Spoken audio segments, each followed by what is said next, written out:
एक शहर में अली नाम का एक पतंग वाला रहता था। उसकी दुकान रंग बरंगी पतंगों से भरी हुई थी। कोई पतंग लाल थी, कोई नीली और कोई सब्ज।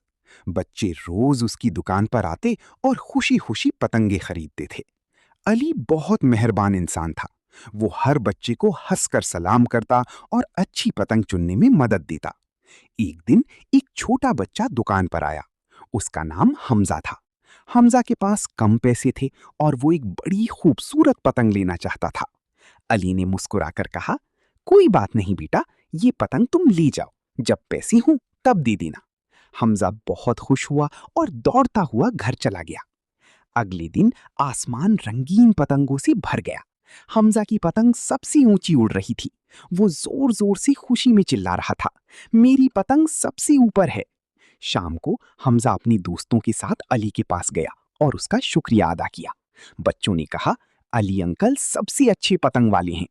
अली ये सुनकर खुश हुआ और बोला, बच्चों की खुशी ही मेरी सबसे बड़ी कमाई है।